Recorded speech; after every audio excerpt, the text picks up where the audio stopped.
We are out here in the rain on kind of a dreary day in the garden. It's kind of chilly. It is. Oh, and I'm gonna have to clean the camera off too a couple times. But anyways, we're out here in the rain because we need more African blue basil in the garden. Yes. And we have found that, like most plants that you propagate from cuttings, if you're just gonna stick them right in the ground, we found that if we do it in the rain, it's the best. Yes. So African blue basil, it's a cross. It's a hybrid basil. It's a cross between a opal and a camphor basil, I believe. And it's a sterile plant. It can't produce seeds, and it can only be propagated from cuttings. It's like a mule, I guess. Yeah, I guess so. Yeah. So you're so right. So you cannot get seeds. If someone's trying to sell you seeds of it, they're either don't know what they're selling or they're lying to you. I don't know what to say. And you can get seeds from the plant because I've pulled. Are you sure? Well, I pulled something from I don't think they produce flowers, seeds. and I got little like granules. I'm not sure they even produce seeds. I mean, it could have been like just dried flowers too. Yeah, but anyways, it is a sterile plant, so Yes. you have to do it from cuttings. So, like I said, we found the best time to do it is in the rain. So let's go ahead. We like this kind of basil because it brings so many pollinators to the garden. Exactly, I mean, that's yeah. the #1 reason why we have to constantly be putting it everywhere. Because I've noticed big differences when we pop it in, that our fruit trees and everything gets pollinated easier. And in Florida, it seems to be more of an issue than up in Georgia. There's tons of bees up there. I don't know if it's like the ocean, the wind, or whatever, but there's just not a lot of bees here. Or the sprays, the mosquito sprays. Whatever it is, we don't have a lot of bees here. So the blue basil is a really good. It's amazing. We have one plant that in the back that just has, so it is a perennial basil, but we found that a lot of times the plant dies off. But we do have one or two where that's an exception, that they just keep going and going year after year. But we have found that a lot of them die off, and so that's why we're constantly spreading them. And it's a delicious seasoning. It is. Yep. It tastes so close to a sweet basil. Yep.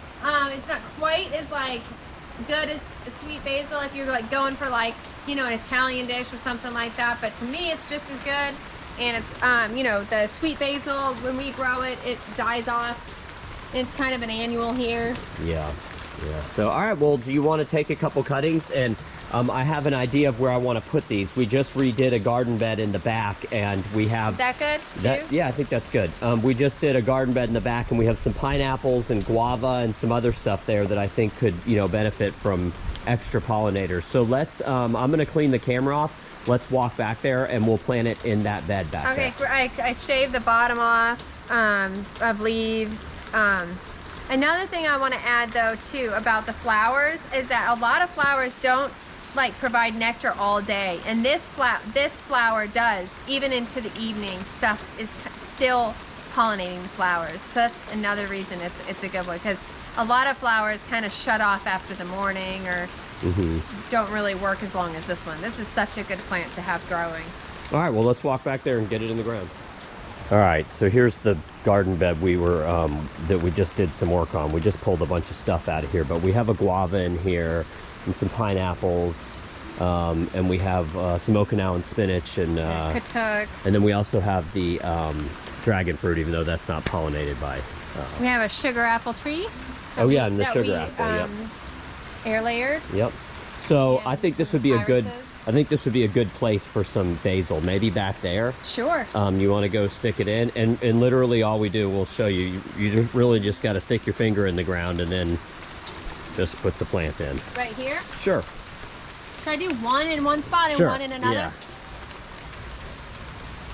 I bet you it does really good in this spot. Stick your finger down there so you don't break the stem, and then just stick it in the hole. There you go.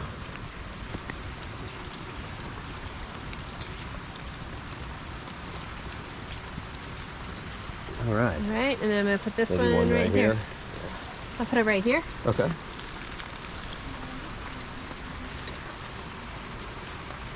Looks good. Yeah.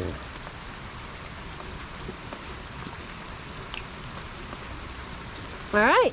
All right. Let's see if we can climb out of here. We got some spiky plants in here. Plant this stuff in the rain. Yeah. Oh, yeah. Something about it. It's not the easiest plant to propagate. It's not.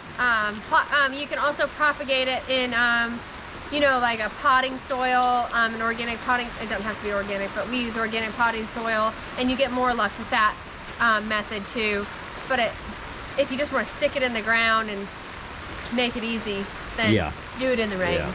All right, well, it's starting to rain big time out here, but we just wanted to pop out here and do some real quick and share with everybody. Like I said, if you're propagating anything from cuttings and you're just going to stick it right in the ground, I would do it during a rainy time, but this one especially is hard to go from cuttings, and it's the only way you can get it. You cannot plant it from seed. So anyways, y'all, if you have any questions or comments about the African Blue Basil, just post them below. Till next time, everybody else.